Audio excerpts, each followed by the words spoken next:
people is assuming that I'm saying Big U has something to do with Nipsey getting killed. That's not what it is. Yeah, I feel like you tried to like backpedal a little bit. Homie, they killed Nip too. Let's not forget, homie, they killed Nipsey Hussle. Eric Holder was not a lone actor in that. If you go back and follow the details, Nip and Big U got into it. He's a dummy, and you was dick riding him, thinking me and Luce was on some bullshit, thinking 600 was on some bullshit. I just have to try to represent the other side of the argument, so it's not totally one-sided. Honestly, I can barely defend him. I don't know. A former Crip member has finally come out and exposed what many in the streets been whispering for years. Big U had a major role in setting up Nipsey Hussle's death. And guess what? It wasn't just about power. It wasn't about money. According to this insider, it was straight up jealousy. See, Nipsey's name started holding more weight in the streets than Big U's, and that ego couldn't take it. Big U is already in custody, and because of the RICO charges piling up, the feds are allegedly reopening the entire Nipsey Hussle case. And listen, this ain't coming from no random Reddit thread. Real ones in the game, people who were on the inside, are finally revealing the truth. Let's rewind the clock to 2009 when Big U and Nipsey had a 10-year contract. And not just any contract. This was the kind of deal where Big U allegedly had full control over Nipsey's moves, music, image, everything. From 2009 to 2019, Big U was in the mix. And get this, that contract just so happened to expire the same year Nipsey was unalived. Coincidence? I don't think so. So your deal with Nipsey was 10 years? It's 10 years. Was it 10? 10 years, 20 publishing to Aramis Astrodome. Oh, wow. So 09 to 2019. 09 to 2019. Now, insiders are saying Big U saw Nipsey blowing up, like really becoming a force, independent, and that right there was a problem. Because Nipsey wasn't moving like the little homie anymore. He had businesses, fans, respect from OGs, and the streets were choosing him. Big U allegedly didn't like that Nip wasn't taking orders anymore. And the tension, it didn't just show up in meetings, it showed up in real street situation. So instead of uplifting Nip, he chose to clip his wings before Nipsey could fly too high. Loose Cannon dropped a bombshell. He says that Big U called him and told him Nipsey was already dead before it even happened. Loose says when Big U made the call, he sounded calm, almost like he was breaking the news early. But Loose wasn't convinced, so he made a call to check on Nipsey himself. Nipsey was alive and well at the time. They even spoke. But get this, just 30 minutes later, Nipsey was shot and ended. Wait. You get a call from Big U telling you Nipsey just got killed. Yep. You panic, call Nip. Nip answered the phone. Yep. And you we like were just okay. talking on regular. So it's like at the end of the day, I didn't even think about it because you don't even warn him that you got that call from dude. No, because their relationship was so fucked up. It'd be like they be hot one minute, then they be cold the next minute, and then they be lukewarm. Like you and just 30 never minutes knew. after you get off the phone with Nip, he get killed. That timing, it's too perfect, too precise, too suspicious. Now folks are saying Big U accidentally revealed too much, and that call might have been his biggest mistake. This is the moment that had people in the hood shook. Because for Big U to say Nipsey was gone when he was still breathing, only to have him hit shortly after, that's not a coincidence. That's a setup gone sloppy. Even Charleston White had something to say in that situation. We all know the name Eric Holder, the man convicted of unaliving Nipsey. But what if I told you that Charleston White is saying Holder didn't act alone? Charleston ain't holding back. He's saying this was a coordinated hit, and Eric was just the fall guy, a pawn. Meanwhile, the real players, they were behind the scenes pulling strings, and yes, Big U's name keeps popping up. Charleston's claims match what a lot of street insiders have hinted at for years, that Nipsey's red rum was too clean, too fast, too convenient. Homie, they killed Nip too. Let's not forget, homie, they killed Nipsey Hussle. Eric Holder was not a lone actor in that. If you go back and follow the details, Nip and Big U got into it.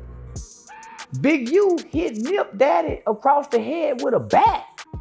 His brother had to come out and shoot the gun. When the tension between Big U and Nipsey had reached a boiling point, Nipsey called Big U out in a diss, airing him publicly. You already know that hurt Big U's ego. especially with Nipsey's name carrying more weight in the streets. So how did Big U respond? He pulled up and took back all the studio equipment that he had once helped Nipsey get access to, basically saying, "You disrespect me? I'll take it all back." Petty and prideful, but even that wasn't enough. Big U wanted it settled man to man. Since he didn't rap, he said he wanted to scrap, throw hands. And apparently, it got serious enough that they actually had to run the fade. Loose Cannon again backed this up. He said the whole crew rolled up to Nipsey's spot, ready to handle it like street business. But here's where the story takes another twist. Black Sam, shot in the air, right? Peep this. He shot in the air. Boom.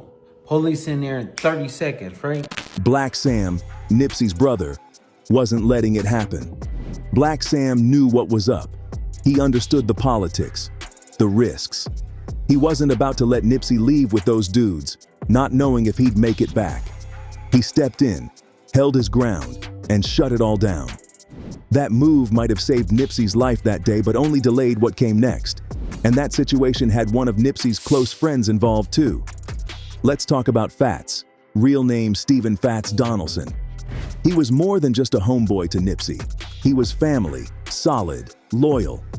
One of the people who would ride for Nipsey no matter what. Fats had a serious run-in with Big U. Apparently, when things were boiling over between Nipsey and Big U, Fats stepped in. He wasn't about to sit back and watch his boy get pressed, so when Big U came pushing up, Fats stood tall and clocked him. That's bold, especially considering Big U's reputation, but it showed just how deep the loyalty ran in Nip's circle. Got mad, went down there, right? This is when he got set on his pockets, by Fats, rest in peace, right? Went down there, this is when Black Sam allegedly came out the store firing in the air. Here's where things get suspicious. Not long after that altercation, Fats ended up dead, gone. And the streets started whispering, was it retaliation? A payback hit orchestrated behind the scenes? The timing was too tight. The beef, the fade, the diss, and then suddenly, one of Nipsey's closest ends up dead? People ain't stupid. Most started pointing fingers straight at Big U, saying he wanted revenge for being disrespected like that. And the most shocking part?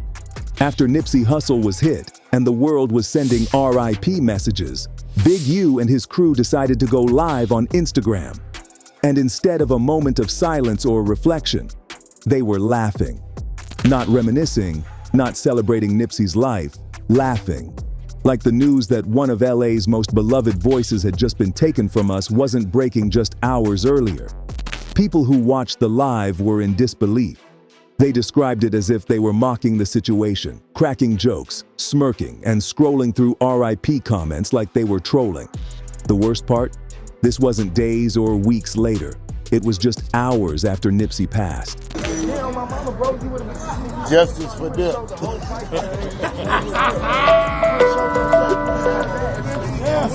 Or your boy would have been there like, yeah, you got it. You did.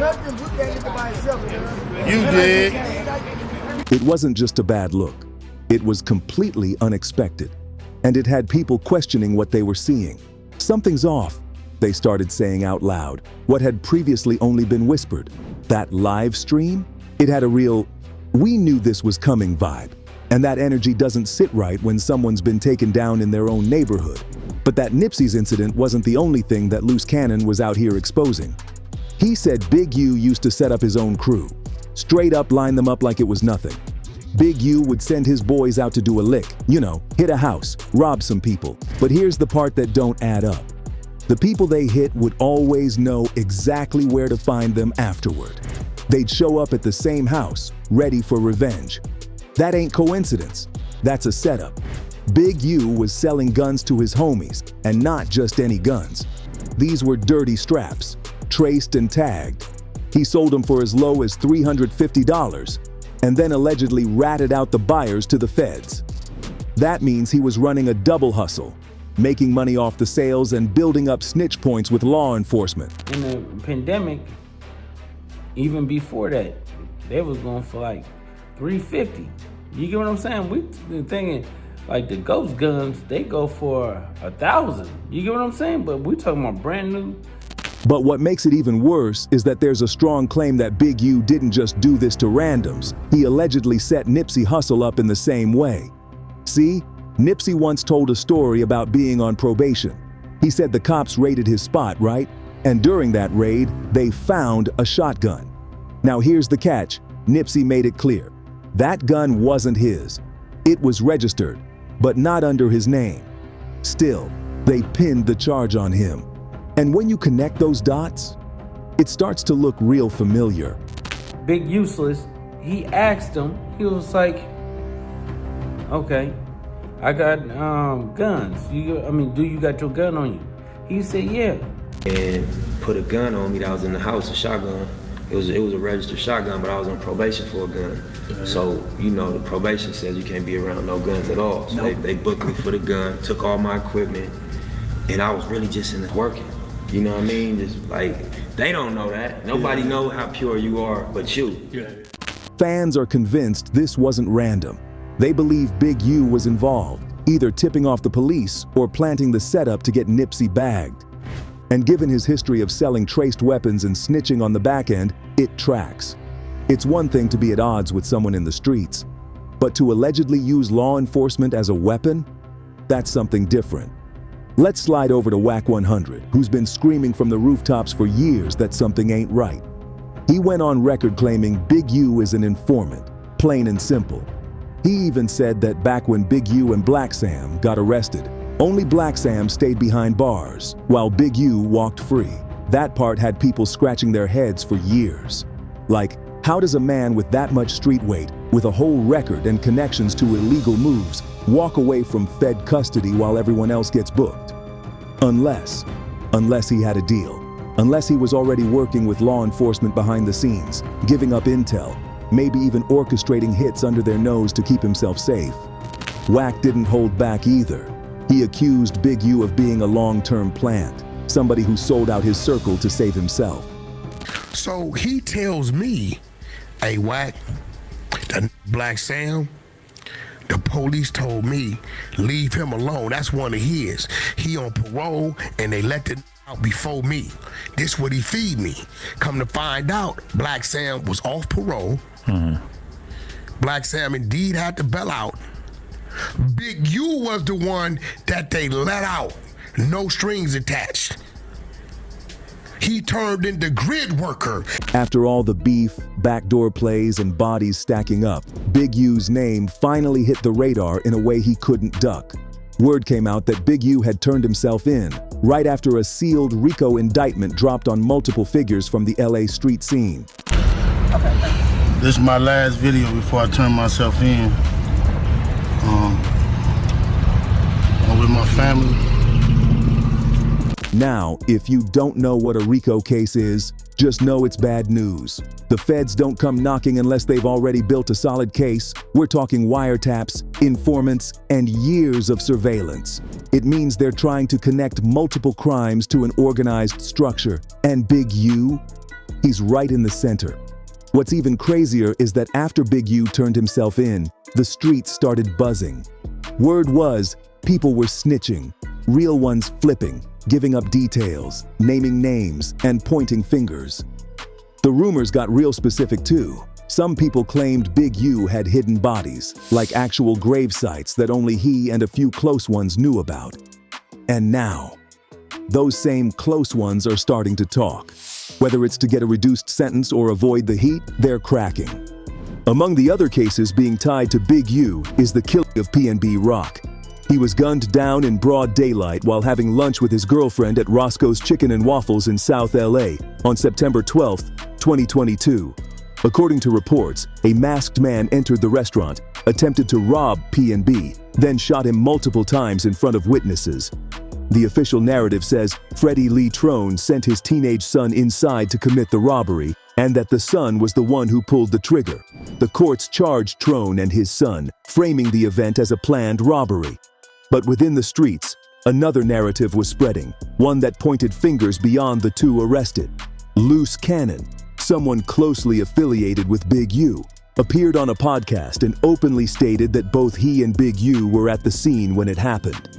That confession changed the direction of speculation completely. People started viewing the incident not as a random act of violence, but as a premeditated hit. The motive? PNB refused to check in with local figures tied to that area. Big U's name came up again as the one possibly pulling strings from behind the curtain. Then there's Rayshawn Williams, 21 years old, a rising artist from LA, working under Unique Music, Big U's label. He had recently recorded a diss track aimed at Big U. Though the track never officially released, it circulated through the streets and eventually got back to him. Hours later, on January 24, 2021, Rayshawn's body was found in a ditch outside of Las Vegas. No phone, no ID, multiple shots to the face. That same day, he had been in the studio with Big U. The connection wasn't hard to trace. Another death, another artist, another case that led straight back to the same name.